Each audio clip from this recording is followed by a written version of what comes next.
এই জুলাইয়ের স্পিরিটকে, জুলাইয়ের প্রেরণাকে আমরা বাংলাদেশ থেকে হারিয়ে যেতে দিব না ইনশাআল্লাহ। 4 আগস্ট বলছি, অনেক বিভীষিকাময় ছিল।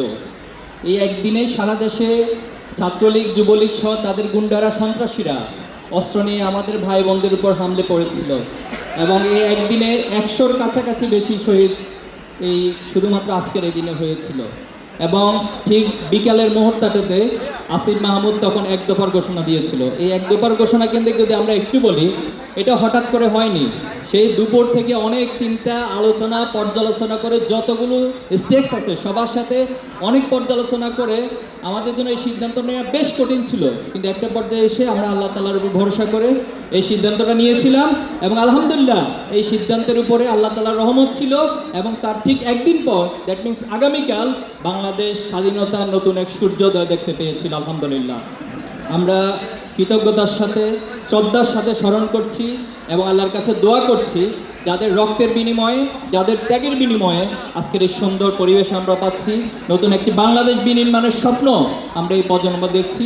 আমরা সেই সকল শহীদদেরকে শ্রদ্ধা জানাই, কৃতজ্ঞতা জানাই, আল্লাহর কাছে দোয়া করে আল্লাহ যেন সবাইকে শহীদ হিসেবে কবুল করেন। জুলাই আমাদের জন্য শুধু একটি মাস নয়, জুলাই আমাদের জন্য যেমন কষ্টের, অনেক বেদনার, তেমনই জুলাই সাহসিকতা। জুলাই মানে হচ্ছে ত্যাগ কোরবানি, জুলাই মানে বিজয়ের মাস। এই জুলাইকে অনেকে অনেকভাবেই ভুলিয়ে দেওয়ার চেষ্টা করছেন, জুলাই স্পিরিটকে হারিয়ে দেওয়ার জন্য চেষ্টা করছেন। সেটা পতিত প্যাসিভ যেমন চেষ্টা করছেন, আবার তাদের কিছু দোসররা তারাও বিভিন্নভাবে চেষ্টা করে যাচ্ছেন।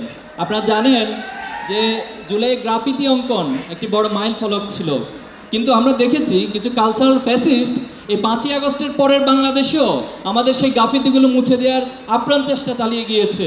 আমরা তাদের কাছে হুঁশিয়ারি উচ্চারণ করতে চাই, আপনারা এই কালচারাল ফ্যাসিজমের মধ্য দিয়ে যে হাসিনা তৈরি করেছেন, যদি অদূর ভবিষ্যতে আবারও সেই স্বপ্ন দেখেন, আমরা মনে করব আপনাদের এই স্বপ্ন আপনাদের জন্য দুঃস্বপ্নে পরিণত করবে এই প্রজন্ম ইনশাআল্লাহ।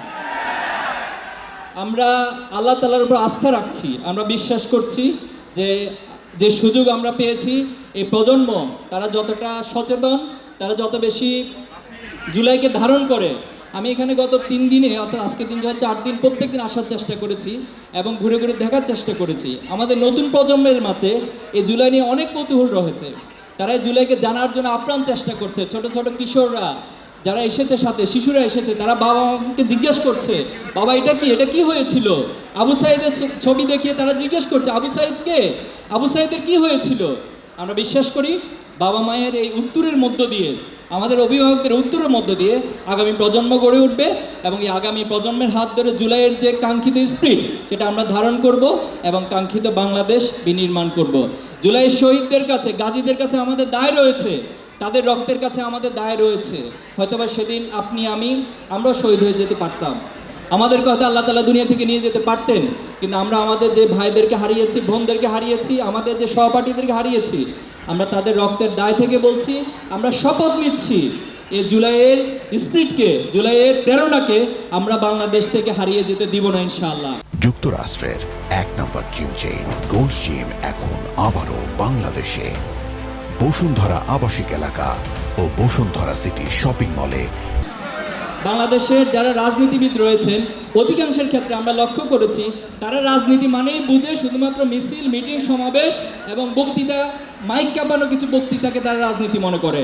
কিন্তু সাংস্কৃতিক বিপ্লব যে একটা রাজনৈতিক বিজয়ের স্থায়িত্ব দিতে পারে, এটা আমাদের দেশের অধিকাংশ রাজনীতিবিদরা বুঝতে চায় না। আমরা তাদের কাছে আজকের এই অনুষ্ঠান থেকে অনুরোধ করব, মেসেজ দিব যে আমরা যদি বাংলাদেশকে সত্যিকার অর্থে বিনির্মাণ করতে চাই, নবজাগরণের মধ্য দিয়ে বাংলাদেশকে বিনির্মাণ করতে চাই, তাহলে কালচারাল বিপ্লব আমাদেরকে অবশ্যই সংগঠিত করতে হবে।